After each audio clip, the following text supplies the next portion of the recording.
On today's episode of Gathering the Kings. We ended up with parts and pieces laying in the back of our shop. We need to make $100,000 out of nothing, and let's do it. And we did it, and we sold it, all of it, within 12 months.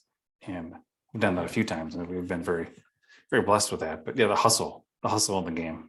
You are listening to Gathering the Kings with Chaz Wolf, featuring fellow 7, 8, and even 9-figure business owners who have real battle scars from business and life, but have prevailed as the king that they are designed to be.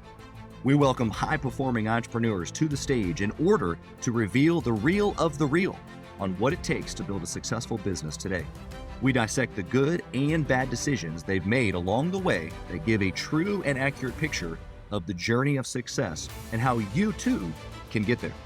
Through this dialogue, you will learn the value of growing your network and surrounding yourself with power players and kings like today's guest. Grab your pen and notebook because we're about to dive in. What's up, everybody? Chaz Wolf. I'm your host, Gathering the Kings podcast. Today, I've got Chris Graham here on the King stage. Chris, how are you, man? Doing well. Thanks for having me, Chaz. Well, I appreciate you being here, and I'm excited that we get to get into a new space. We've got entrepreneurs from across the country and across all different types of industries, and you're our first of this kind. And so, since I clearly off air, I couldn't say this word properly, I'm gonna let you say it. Chris, what kind of business do you have? I'm in the jewelry business. I have a retail jewelry store. A retail jewelry store. If you were looking to pronunciate that word, jewelry. Perfect. I so appreciate the retail space. Obviously, I've got a background there as well, but I want to know your story. But before we do, I want to know why you do this, man. Like, what are you at it for? You're at it. You've been at it. You're doing it with excellence. You showed up today. For the listeners that aren't watching, this dude looks sharp. He's got his coat on, looking fresh. Why? What's the purpose here? That's a big question. If we get into the purpose of why I'm in jewelry, how I got into jewelry, it's kind of a historical question. Okay. But why do I get up and keep doing what I do? That's a different question. Yeah. And the fear of failure is a big driver. Keeps me motivated. Failure is could be right around the corner, and just striving to be the best that I can be in the industry that I'm in. Yeah, I like both of those answers. I think that they're both honest, because I think even high performers like you and I, who for all intents and purposes have achieved success, right? Like, our businesses are, the size of less than 10%. People have businesses our size, right? So it's like, wow, we've gotten there. But for someone like you and I to think, man, I got to keep going so I don't fail, like, that's a pretty powerful motivator. Has that always been kind of in the back of the mind? Is that close? Is that like a healthy anxiousness that always keeps you driving? Like, give me a little bit more there. Yeah, I think it's a healthy anxiousness. I don't want to jump too far ahead, but getting into the history, I never intended to own my own business or have a jewelry store. I didn't grow up in the jewelry business. This wasn't part of my upbringing. Sure. Success came relatively easy to me early on. All the cards fell in my direction, and then they didn't. And I went through some very hard times, and I never want to go through them again. So I work hard to, I guess, avoid that. I've worked hard to get through those, and to set my business up in a way to prevent crisis from happening again, I guess. Yeah. I mean, we're going to get into this, and I want you to share more of that because it's super powerful. I think that, it's our duty at some point to not be reckless, I guess. Although I would say, even someone like myself, I'm an extremely aggressive business investor, whatever name you want to dub it. So I'm always making risky moves. But I think that what you're saying really is I'm building something so that no matter what happens, I'm gonna insulate, myself from what has happened in the past. And I'm curious to hear what those stories bring to us here today. But do you think that the listener, just thinking about their perspective, if they haven't had those moments yet, like where, okay, so taking you back to where, you had some cards fall in your direction and you hadn't experienced those, kicks in the teeth, if you will. Mm-hmm. Do you think that you would have that motivation today, or that greater drive, or is that stemmed from that specifically? Yeah, it's a good question. I think some people are wired with drive, and some people find drive. I think it's a healthy balance of both, maybe. Yeah. Because you were in sales before, and it wasn't just show up, clock in, clock out. Obviously you had to earn your keep, right? Yeah. Yeah. I like working. I like keeping busy. And I like striving to be better at whatever I'm doing, whether it be my personal life and my hobbies or at my work. Yeah. Why buy I'm going to try to use your language. I'm going to goof it, but why buy the whatever clarity, the lower clarity when I can buy the best, right? Yeah. Like, Right. keep working towards the best. Yeah. Be the best you can be. Absolutely. Okay, good stuff. Let's get into the story here. I want to know, since you never planned on being a business owner, how did it come to be? It is a good story. I'll take a minute here. So initially I wanted to be a nutritionist for a pro cycling team. We're pretty specific.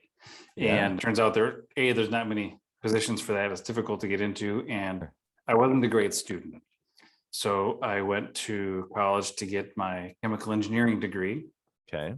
And that didn't work out. A year and a half into, well, actually, quite honestly, I couldn't really get into I'll call it a real college. My grades weren't good enough. So I went to a technical college for 2 years and to get good enough grades to be able to transfer into a state college. And well, it didn't happen either. So after a year and a half of a technical college, I dropped out. And a friend of mine asked me, Chris, what are you going to do now? And I said, I don't know. Yeah. And he said, why don't you come work for me in my jewelry store? And I said, okay. I don't know anything about jewelry, but sounds good. And so I went to work for a friend of mine who managed a jewelry store in a small town where I grew up in called Hutchinson. And I learned a lot. It was a great door opener. They made all of their own jewelry. So I learned how the manufacturing side of the business. I learned the goldsmithing, how to set a diamond, how to size a ring, how to repair jewelry. I learned the back end of the business there and kind of fell in love with it. And then once I found something that I fell in love with, then I was able to study it, grab a hold of it, and pursue it. And then I went on to get my gemologist degree. And now I'm a certified gemologist appraiser. It's the highest level of education in this industry. I think there's 483 of us in North America, something like that. But it took me something to kind of a hands-on experience, find something that I loved to kind of be able to dig in, read, study, do the homework that was required. And become the top of my industry. So, yeah. And so looking back at your school portion of this didn't work out. That was kind of your answer there a couple of times. Was that just because you just weren't in love with it? You didn't really care about it maybe? And so that changed when you found jewelry? Yeah, I don't know. Education wasn't a big part of my upbringing. I was taught to learn the skill, be the best at your skill and your craft, and you'll never be out of a job. Yeah. And that was kind of what I was taught. So. Yeah. Well, I don't think that that's too far off from pretty good advice. I think that, having a skill set and then mastering that skill set. And then I think maybe the next layer, which is then what can you do with that skill set, which obviously you've turned it into a business. Go ahead. What were you say? Well, I was going to expand on how I got into jewelry then. So then I guess the start of the entrepreneurial story and how I became to own my own business. Yeah. So I worked for a few other jewelry stores, and they're typically small family businesses. And my previous job, I worked for another family business in town, RF Moeller, and I worked for 7 years. I made a good living there. It was a good job. I was top sales, made more money working for them than I did in my own business for probably 16 years before I made more money working for myself than for somebody else. But it just got to a point I kind of hit that glass ceiling at top sales where I wasn't going to grow anymore. It's kind of bumping head with the owner. And I'm like, okay, what's my next move? What do I do? And that's when there was another store in the Twin Cities where I'm from that was available for sale. Unfortunately, the owner had pancreatic cancer. So he was looking to sell. So it was an unfortunate circumstance, but it worked out. He needed to sell his business. I was looking to buy a business. And it was a moment in time where banks were giving money to anybody for anything. So in that 2006 era, never before, never now would a bank do this deal, but they did, and it worked out. And so I was able to acquire an existing jewelry store, and I guess that's the story of how I got into business ownership.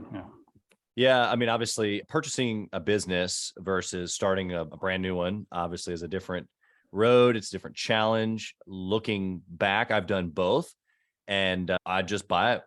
Even Gathering the Kings, it's more so of a purpose business for me. I didn't wake up one day and think, well, I'll go buy a mastermind group. No, this was just like something that I wanted to do with my life type of a thing out of discipleship and caring for people. But man, I'll tell you what, building even the stores that I built from scratch, it's like, I think I'll just buy one, Yeah. Yeah. It's got its own challenges though. So I definitely want to get into that because I liken it even to back in my sales career. I took over a sales team, same time, another guy, we both got hired at the same time. He had to start a sales team. I took over an existing sales team at this company. And we experienced very different challenges as far as, he had to build from scratch and I had to basically win over a current group of people. In your case, clients, a team, the whole deal. So I definitely want to get into that. Let's go back to some of those early years, especially before you were seven figures. And I want to know of a good decision that you made that you can look back on and go, you know what? I'm glad I did that. I read that in kind of the pregame notes, and quite honestly, that's a hard one to answer because I made a lot of decisions, a lot of fast decisions. I lived by, and maybe I try to live less by that now, but any decision is better than no decision, even the wrong decision. Yeah. And so, early on when I bought the business, I was running pretty fast and making a lot of wrong decisions. And I guess the right decision I made was really to, like you said, just buy the business. Because I was looking at getting into a different industry, buying a playground equipment manufacturing business or starting a jewelry store from scratch versus buying an existing jewelry store. And I decided to, after someone gave me some good advice, stick to what you know. So I bought an existing business. It might not have been the business of my dreams or the style, doing business the way I would want to do business, but it was a business. And so that was, I guess that was the best decision I made, is really just deciding to do it, and whatever it takes to go forward with it. So, yeah, I think that we can all, as entrepreneurs, think back to that moment where we just, jumped, that little feeling that we got of like, oh, geez, I don't know how I'm going to land this. But what would you say in that first 1 to 3 years tactically? You said you were running fast. What does that mean? What were you doing inside this existing business that you call running fast? Changing the inventory. So the way I would describe the jewelry store that I bought, it was kind of a classic 1970s business that didn't put a lot of money into updating it and becoming modern. Sure. Didn't have a computer system. So I was wearing all of the hats. I'm of course. CFO, working on the financials, marketing guy, trying to figure out marketing. Never marketed before. When I worked for somebody else, they did it. I got to figure out advertising, accounts payable, paying the invoices, buying the inventory. I remember I'd get a shipment of inventory and I'd pay like a packing slip or whatever. And I knew I owed them some money, so I'd send them a check, and then I'd maybe get an invoice, and then I'd say, can I pay this? And I'd send them another check. Then I get a statement. I'm like, God, I think I paid this already. And I'd send them 2 or 3 checks, and it was just a mess. I had no idea what I was doing. I figured it out, but also it was the inventory wasn't my style or what I wanted to be, but I didn't have any assets to buy new inventory. So it took all I had and then some to acquire the business. Then there was no more for really remodeling, making the store look like I wanted to, or inventory. So at 5:30 when the store closed, I would take off my suit, put on my jeans, a tool belt, and do construction, remodel, make the store as much of Chris Graham as I, change the look and the feel of the aesthetics of the store. Yeah. Also the inventory. I'd sit down and it's the nice thing about the jewelry business versus maybe restaurants or clothing is, our inventory is it's an asset where we can, anyway, I would sit down and I would lift the stones out of the old settings that I didn't like the style. I'd lift the stones out, melt the gold, and remake the jewelry. So I basically remade the entire inventory with what I had. Wow. This is what I have, and let's make it mine. So just trying to put all of those pieces together, I guess, kind of. Yeah. I mean, what you just said is I'm mind blown, because obviously I've just never been in this business where you can literally melt it down and change it. But I think it's the mindset more than anything. Of course, we've all been in that place where we've worn all the hats, and that's probably where the listener is right now, a little overwhelmed. But you kind of just breezed through that super easy around like, well, I did this, and then I did this, and then afterwards I did that, and I did the construction, and then I melt down the gold, and it just seemed like, like that's what you were supposed to do. When did you make the transition to you couldn't do it all? Right. Because I think what you just described, we all can go, yeah, I've been there. And then the weight or the frustration that comes with that. But the way you just shared it, it was like, it was just part of the journey for you. And so was that unto a moment? Did you know that it was transitioning? Give us a little bit of backdrop there. Yeah, and there is a book that did help me through that process. It was called "This Why Most Small Businesses Fail and Okay. what to Do About It." Was it the Entrepreneurs? I forget the exact name of the book, The Entrepreneurial Theory, but Yeah. it's Why Most Small Businesses Fail and What to Do About It. And Sure. it talks about a pie baker and this guy who was really great at baking pies. And all Yep. of her friends talk her, hey, you should open up a pie shop selling your pies. So she does. So she opens up a pie shop selling her pies. But what she Right. finds herself doing is showing up at 4:30 to bake the pies, but then setting up the store, cleaning, working with customers all day at selling, and then at the night doing the accounting, the bookkeeping, trying to figure out some advertising, cleaning up at the end of the day, and then figuring out how to bake pies back in the morning. The point of the story is I was now doing everything I did not know how to do Right. and not doing what I was good at. I was good at selling jewelry. I knew jewelry, but that became the last thing I was actually doing in the day. Yeah. And once I kind of realized that, I'm like, wow, I need some help here. I need to figure out how to do what I'm good at. If I'm going to be successful in the short term, I need Right. to be selling jewelry. So I need to redelegate these other tasks that I don't know how to do. So I learned what I needed to learn, what I could learn, and then hiring people around me and kind of creating the team around me to help with the other pieces of the puzzle that I couldn't do. So I did kind of I thought because I was a great salesperson, I knew how to sell jewelry, Right. that I could buy a jewelry store and do that really well. That's not exactly how it works. So yeah, I had to figure that out early on. Yeah. The book's called E-Myth, and That's it. Thank you. a phenomenal book. We'll put it in the show notes. Yeah. The reality here that you've mentioned, you actually mentioned two things, whether you've realized it or not. I want to point it out for the listener. Number one is that yes, there's this myth around what role that you have. And when you step into the business owner role, there's a whole lot more going on than just when you were in the sales role or just when you were in the craftsman role or whatever you had before. And so there's another level that you have to go to in order to think like that, which usually means you have to delegate and find the right people and all of these things we talk about, team building, leadership. It's a big category of information that we're probably both still mastering, if we're being honest. The second piece that you talked about is that you happen to be the one that was good at sales. In order to grow a business, you have to be good at sales, marketing, and then sales. And so it just happened to be that was the seat or the hat that you needed to wear. And so you personally in this situation needed to figure out how to delegate the other things so that you could focus on the sales. If the listener right now is listening going, well, I'm not good at sales. Well, first off, I would suggest that they do some sales training themselves so that they can understand it at least.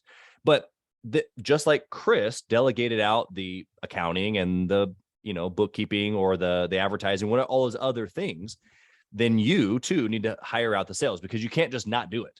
You have to have sales and marketing in order to grow to 7 figures or multiple 7 figures or 8 or whatever. So you want to add anything to that? Yeah, the piece I learned in that. So then after I kind of sorted out the early on of business ownership, kind of sorted some of that out. And to put in perspective, when I bought the business, I think it was doing previous to me 650,000 on its best years. And me personally, as a salesperson working for somebody else, I was selling about $1 million of jewelry myself. So then when I took over the business, changed the inventory, and I became sales, I was selling again $1 million myself. Now for my own business, which was great, but it creates a bottleneck in the system.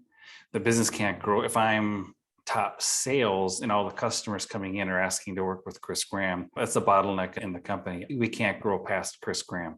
So I had to learn to kind of remove myself from that seat. I needed it early on. I had to.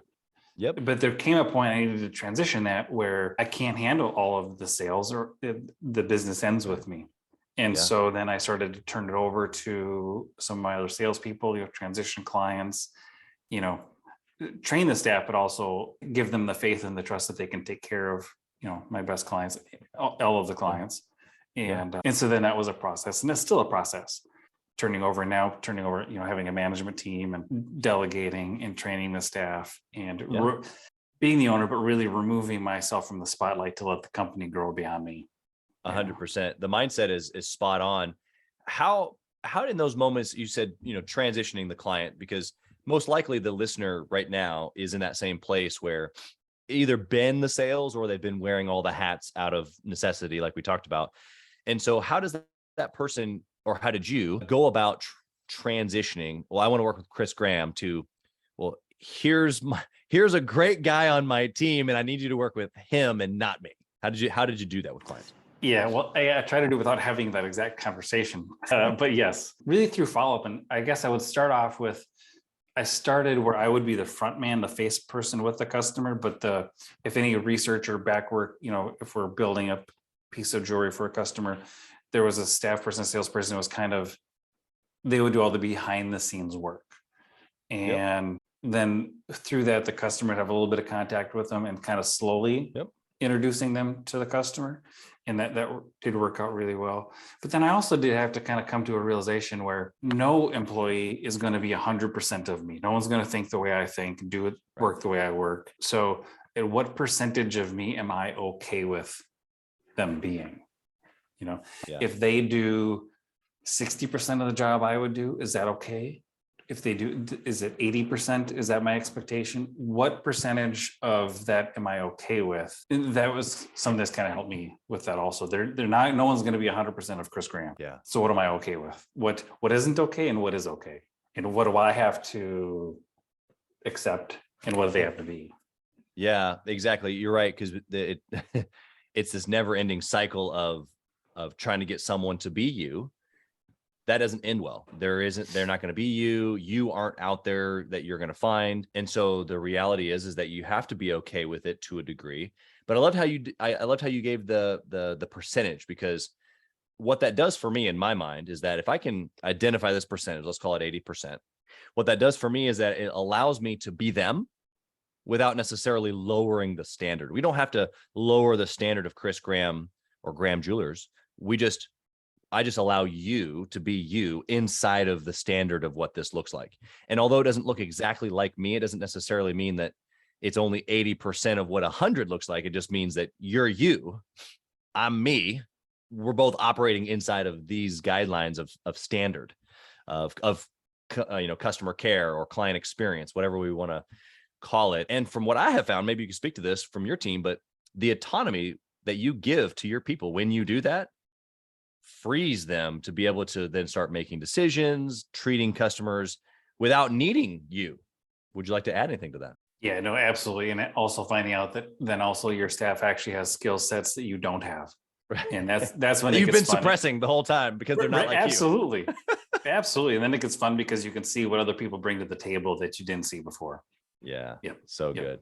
Yeah, it really is the owner being open-minded, right? And not being a stubborn bull who wants it done the same way, the same time, the same day. So I just appreciate that perspective. Let's flip the coin here. You said there's a lot of things that you did wrong. Give us an example of one of those things that just didn't turn out the way that you had hoped. So I think, there's that we could spend hours on this conversation, but I think the biggest decision that I made that I wasn't prepared for was to move the store and do a big expensive build out and be the big fancy jewelry store that I wanted to be and what I expected to be and kind of what I came from. Right. And like I said, this jewelry store I bought was, built in the 1970s and the owner didn't put a lot of money into it. It wasn't modern. And I wanted a big fancy modern jewelry store. Right. And when I bought the business, sales just went north. Sales went great year after year. I could do no wrong. But it was the economy at that time. Also, I think I bought the business in 2003. The economy was great. People were spending money like water, and made me feel like I was a great businessman. I was just kind of in the right place at the right time. That's right. And so an opportunity came up for me to move locations, and I moved literally across the street, 795 East Lake Street, Wayzata, 800 East Lake Street, Wayzata. And I am in a peer group of other jewelers, kind of a round table, and which has been great for me. And they advised me to slow down, maybe wait, a little bit, get your financial legs underneath you a little bit deeper. And I saw the opportunity, and I just closed my eyes and ran for it. And I didn't really have the financial resources to do it, but through loans and funding, I could make it work. Vendor relationships with product.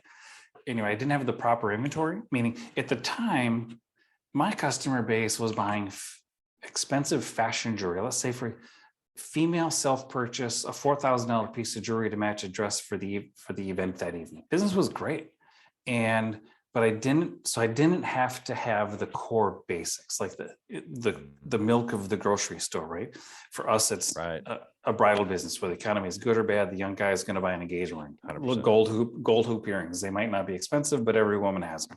Yep. Kind of the basics and the bread and butter of the business. I didn't have because I maybe didn't feel I needed it because I was doing good enough with the other inventory. Right. So I did a $750,000 build out, borrowed the money from the bank, moved across the street, and it was the same month Bear Stearns and Lehman Brothers filed bankruptcy, and the economy went in the tinker, and I just increased my expenses, and I didn't have the basic inventory that really you should have, Right. and so I got stuck. I got stuck hard, Yeah. and looking back, I would never ask to go through something like that, but I'm glad I did. Yeah. Without that, I would be doing the volume I am now and still not making any profit. Right. I learned how to be profitable and how to be a little bit smarter and build more secure legs of the business. So for me, the bridal, I didn't have a bridal business. So I worked hard to build a bridal business. The repair and custom side of the business, when the economy it goes down, people start to fix, instead of buying new jewelry, let's fix our old jewelry. Instead of buying a new piece of jewelry, let's remake an old piece of jewelry. And then also the estate piece of the business. So I kind of worked hard to build three legs of the business: the bridal business, the repair and custom business, and the estate and antique business. Because whether the economy is good or bad, actually when it's good, people buy new product. So I have the sales floor and all the new product for that. When and if the economy goes south, people stop buying new product or less, but they start repairing their old product and they start selling their old gold and remaking their old jewelry. And so having those three legs to make us more recession proof became a mission of mine, to become more recession resilient. And we set a goal a couple of years ago to do $1 million out of just our repair and custom business. So if everything else went away, would we still be profitable in just repairs? Right. And the same thing with the estate and antique. If everything else went away, could we still be profitable in just that section of the business? Yeah. And so having different sections of the business that would be profitable and not dependent on the other. And that's kind of become It's huge. important. Yeah, a lot of it important. We could probably do the whole podcast on just how you did that and the detail of all that. But for the purposes of here, I heard you say you over leveraged. You got a little ego, got a little excited, a little youthful in your decisions. I think that I could probably tell a story that matches yours in my youth of, running before the cart and horse, if you will. But sometimes you don't know what you don't know, and it doesn't work out. Immediately that I thought of, though, before you explained how you did it, I thought, well, he's still here. You made it. You survived. And so I wanted that to be like a point of like, man, even in that, what was a terrible decision that someone else, probably multiple people in your group, were like, don't do it. You did it anyway. And the resilience of, okay, now I'm in the moment. I either quit and roll over or I persevere, I press through. And obviously you had a choice to do that. So I just wanted to kind of point that out for the listener, that just because we're going to make mistakes. Since then, you've made some mistakes. Since then, I've made some pretty big mistakes, probably bigger financially than that one even. They just don't hit us as hard now, but the resilience that you learn from that. And then specifically the strategy that you developed there, becoming more recession proof. Obviously, the nature of the market right now, we're October of 2022 is very much like uncertain. What are we getting into? Are we at the beginning of a depression? What's 2023 going to bring? What's the housing market doing? All these things that you're probably watching pretty closely for your business. And so I love how you can take practical action inside of your business and go, okay, what does my client buy? Whatever it is, it could be they're updating their home now instead of buying a new home, or instead of whatever, right? The same principles that Chris just gave you, I think, apply in almost every single business. And whether it's a pivot that you need to make, or it's a service that you need to add, or if it's just a focus over a short period of time, I think that these are the things that make us recession proof, resilient, whatever you want to call it. Would you like to add anything to this, Chris? Yeah, no, every business has areas of where they can refine and simplify and streamline and become more profitable. And that's what we had to look at in those times. Where do we make our money? We need to do more of that and less of the other things. Where are the expenses we can cut? Let's cut them hard. I remember it's just exporting my expense sheet to an Excel and kind of going through with a fine tooth comb, starting with the budget, what can we afford? And backing out and making cuts, whether we just had to make cuts, whether we Yep. felt we needed to. When you see the numbers and you lay them out, it was much easier than, the entrepreneurial side of me. So, well, we need this and we need that if we're gonna. Right. No, well, if you can't afford it, you don't need it. You figure it out. So Yeah. Some Yeah. of it was There's just moments where you got figuring to it get creative, right? being very creative, and now I have a lighted sign in my office, hustle. I guess I became known as, for hustle, just Yeah. making money out of something. I mean, making money from nothing. And in our shop, we're fortunate. We have our own shop. We make some of our own jewelry. We repair our own jewelry. So, and we have parts and pieces. When we buy estate jewelry over the counter, sometimes there's a nice stone in it. We'll lift the stone out. We'll put the setting aside. Maybe we'll melt it. We end up with parts and pieces laying in the back of our shop. It's like it's gold and diamonds, but it's like a mechanic shop with nuts and bolts in the back of your shop. And we went through and okay, how do we need 100,000 retail out of nothing. Let's make something. We need to make $100,000 out of nothing, and let's do it. And we did it. Yeah. And we sold it, all of it, within 12 months. And we've done that a few times, and we've been very, very blessed with that. But yeah, the hustle in the game. Yeah. Yeah. The principle of taking inventory. What do we have? What do we have to sell today? It's like, in my franchises, we work with produce, and so it's like, okay, if we over ordered pineapple, guess what's on special? Right. It's pineapple pops, right? Or chocolate covered pineapple. It doesn't work like that necessarily in a franchise all the time, because we're pretty systemized. We don't over order pineapple very often, but the reality is still the same. You take inventory. What can we do with what we have today to make something out of nothing, basically? Yep.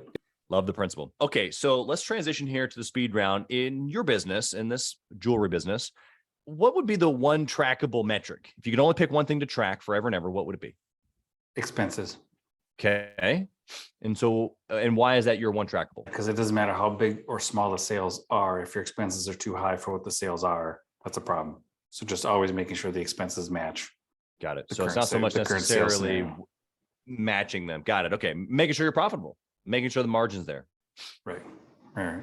Love it. I Okay. mean, that's not a you've already great give- KPI metric, but yeah, Yeah. Yeah. Well, I mean, I think that's more important than watching sales, top line sales.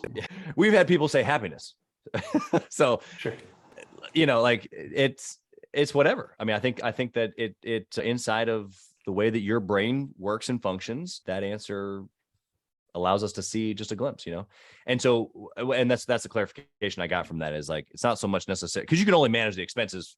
You go through the list and you remove what you can, and then that's it. Like, there's not a whole lot of additional growth that comes out of that. But the comparison that you said there is where your margin is. If you're not making money, then it's tough to stay in business. Okay. You already mentioned the E-Myth. Any other sources of books or resources that you would encourage business owners to check out for valid information? Yeah, like I said earlier, I'm not a huge reader, but the two books I think that made an influence in my life early on were Dale Carnegie's How to Win Friends and Influence People. Great book. Good old school classic. And then Napoleon Hill's Think and Grow Rich. Both of those were great. What I'm curious about Think and Grow Rich. It's something that I read every single year. What was your, why'd you put that on the list? Because it's one of the books I remember reading, and I have read a lot of books. I don't remember the titles of them or even the E-Myth. It was a great book, but I couldn't remember it. But those I remember. That's good. Good stuff. Great books. Obviously traditional. I can't go without them. I got one last question here for you, Chris. Take you back a little bit. I want to know if you had a chance to whisper in the younger Chris's ear, what would you say? Listen to the advice people give you, take it to heart, and listen to other people more. Yeah, that's good. That's good. The listener here is listening to you today. You've given them quite a bit to think about from your story. So we appreciate that. You've been real and authentic the whole time. So just appreciate all of that. You've built something pretty special. How can the listener find you? Maybe they want to buy some jewelry from you, or maybe they want to just reach out and ask you about your story. How can they find you? They can just email me at chris@grahamjewelers.com. Of course, I read my emails all the time. Sure. My phone number, I don't know if you can post my phone number on here. I'm here. Yeah. I'm here every day. So, yeah. Perfect. Sounds good. Yeah, we'll put that in the show notes. They can easily reach out, of course, with your website and all that fun stuff. But Yeah, I'm sure you got some fun custom pieces that would be unique to have. Oh, yeah, happy to help all those customers, your listeners coming from 6-figure businesses to 7 million or 7-figure businesses, making some profit and trying to figure out what to do with it now. I mean, now is when you Yeah. treat your spouse for putting up with you after all those long, hard hours you've put in. See, Right. there we go. There we go. 100%. Yeah, because these guys and gals are pushing hard, and you're right. I might have to get up with you on a move. I don't think my wife listens to. I think I make so many podcasts that I don't think she'll listen. But we've got our 15-year anniversary coming up next year, and I'm trying to make a move. So I'll have to get with you on There what you we go. can do with that. Perfect. So, all right, we just appreciate you being here. Blessings on your family, your business, your staff, the whole deal. We appreciate you being here. Thank you. Thanks for having me, Chas. Appreciate it. Thanks for listening to Gathering the Kings. We hope you got a ton of value today and learned a thing or two about taking your business to 7 figures and beyond. If you desire more and want a community around you to help you get there, I want you to go to gatheringthekings.com. That's gatheringthekings.com. And I want you to apply for our next Becoming a King 90-day intensive. We are extremely exclusive by nature as a group. What that means is that we're really wanting only the entrepreneurs who take their business and targets super serious to apply. So if that's you, you think you got what it takes to level up your business, I want you to go to gatheringthekings.com and apply. And we will see you on the other side.